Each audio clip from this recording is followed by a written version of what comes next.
Alform, Patrick Iso, bonjour. Bienvenue à votre formation Windows Server 2016, installation et configuration. Dans cette session concernant la gestion des licences de Windows Server 2016, nous allons voir l'utilisation de serveurs KMS. Nous avons vu que l'on disposait de plusieurs utilitaires pour la gestion des licences. SLMGR, VAMT, que nous verrons dans le module suivant, AVMA, pour la gestion des machines virtuelles uniquement. Nous allons parler dans ce module des utilitaires serveur KMS et activation Active Directory.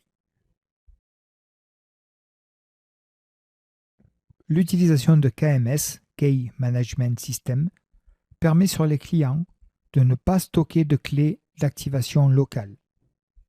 Le client n'aura pas besoin non plus de connexion au service d'activation Microsoft sur Internet, puisqu'il se connectera à un serveur KMS interne pour l'activation de sa licence. Les avantages de ce système: une centralisation de l'activation, puisqu'elle passe pour tous les clients de votre entreprise par un seul serveur KMS interne, aucun trafic donc vers Internet, et pas d'exposition des clés d'activation. Le fonctionnement d'un serveur KMS va se passer en deux temps. Commençons d'abord par l'installation et l'activation du serveur KMS lui-même. Après installation ici sur notre serveur des services de licence en volume, et après obtention d'une clé KMS auprès de Microsoft, vous installerez cette clé KMS sur votre serveur, comme on le verra dans la partie démonstration à partir de l'utilitaire fourni à cet effet. Puis votre serveur KMS, en étape 2 ici, ira s'activer une seule fois sur les serveurs d'activation de Microsoft sur Internet. Cette procédure ne se fait qu'une et une seule fois.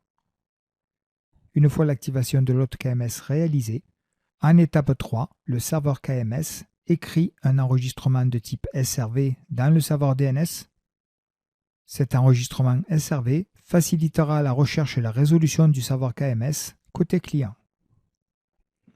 Côté client, en première étape, le client va interroger donc le serveur DNS pour résoudre l'enregistrement SRV KMS qui lui permettra de localiser l'hôte KMS, c'est-à-dire le serveur KMS. Dans un deuxième temps, le client va envoyer une requête RPC à l'hôte KMS au travers du port TCP 1688 pour effectuer sa demande d'activation de licence. En réponse, et à l'étape 4 ici, l'hôte KMS renvoie ce que l'on appelle le décompte d'activation au client. Cette notion de décompte d'activation signifie que l'hôte KMS recense les demandes qui lui sont formulées et il ne commencera à délivrer ou à activer des licences qu'à partir du moment où il aura reçu plus de 25 demandes concernant des autres clients ou plus de 5 demandes concernant des autres serveurs.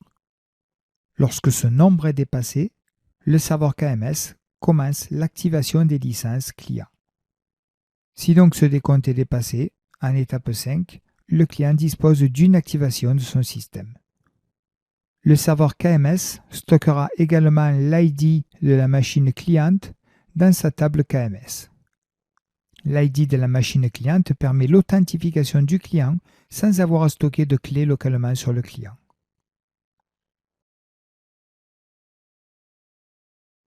Côté client, après démarrage du système d'exploitation, nous avons toujours le processus de tas de grâce initial, c'est-à-dire le nombre de jours pour que le client active sa licence. S'il est possible de joindre dans ce délai-là un serveur KMS, la licence est activée, mais elle n'est pas activée de façon définitive.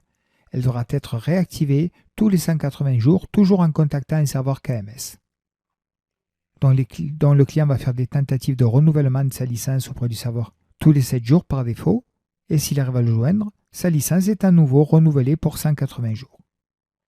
En cas de modification matérielle, un nouvel état de grâce est dispensé au client, lui permettant de joindre à nouveau le serveur KMS pour le renouvellement de sa licence pour une nouvelle période de 180 jours.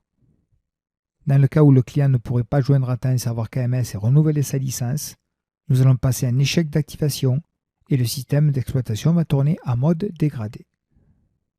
On voit donc que côté client, une activation KMS n'est jamais une activation définitive, mais qu'elle doit être régulièrement renouvelée pour repartir sur une nouvelle utilisation de 180 jours. Son client KMS, tout ordinateur exécutant des éditions de licence en volume de Windows Server. Si vous disposez d'une autre édition, imaginons une édition retail par exemple, vous pouvez convertir votre édition en client KMS par l'ajout d'une clé de gestion de licence en volume. Ce sont des clés dites GVLK pour Global Licensing Volume Key. Et l'ajout de ces clés vous permettront de convertir votre client en client édition de licence en volume. Ils deviendront alors des clients KMS activables par serveur KMS. Vous trouverez en annexe de cette même session, dans la partie ressources, le lien Microsoft qui vous présente les différentes clés GVLK pour les différentes éditions de Windows. Voici par exemple la clé GVLK à saisir. Vous pouvez le faire avec une commande slmgr/ipk par exemple, ou directement dans l'interface graphique du système, pour convertir votre Windows 10 Pro Retail par exemple en un Windows 10 Pro client KMS. Autre possibilité, l'activation Active Directory. Elle est supportée à partir des clients Windows 8 ou supérieur, ou serveur 2012 ou supérieur. Elle requiert un niveau fonctionnel domaine 2012 minimum, et ce qu'elle permet, c'est tout simplement d'activer la licence d'un poste lors de sa jonction à un domaine Active Directory. Le processus est ainsi simplifié. Dès que vous intégrez un poste en workgroup à votre domaine, la licence est automatiquement activée. Passons maintenant à la partie démonstration.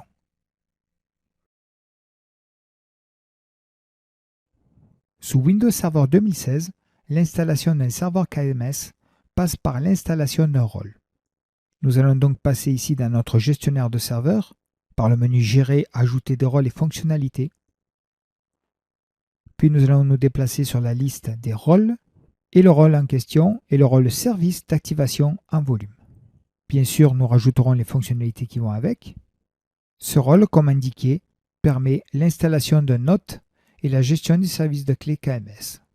Je vais ici annuler l'assistant parce que nous allons préférer, comme d'habitude, une installation à l'aide de PowerShell plus rapide, plus efficace et reproductible. Ouvrons donc une invite PowerShell et commençons par faire une recherche sur le nom de la fonctionnalité installée avec un Get Window Feature et par exemple un filtre étoile, licence, étoile. Vous voyez ici que le résultat ne donne rien. Et ici un autre filtre. Je vais rechercher un filtre étoile, volume, étoile. Ici c'est mieux. Et je trouve le nom de la fonctionnalité installée, Volume Activation. Il ne me reste maintenant plus qu'à utiliser une commande classique Install Window Feature, le nom de la fonctionnalité et un Include Management Tools pour lancer l'installation du rôle. Je valide, c'est fait. Pour retrouver maintenant la console, après actualisation de votre gestionnaire de serveur, vous voyez que la console apparaît dans un menu, un nouveau menu à gauche, le menu Service d'activation en volume. Si je clique bouton droit sur le serveur qui détient ce rôle, nous avons maintenant accès à la console de gestion, outils d'activation en volume. Je peux aussi retrouver cette même console dans le menu outils, bien sûr, outils d'activation en volume. Je l'exécute et nous sommes maintenant sur la phase d'installation d'un serveur KMS.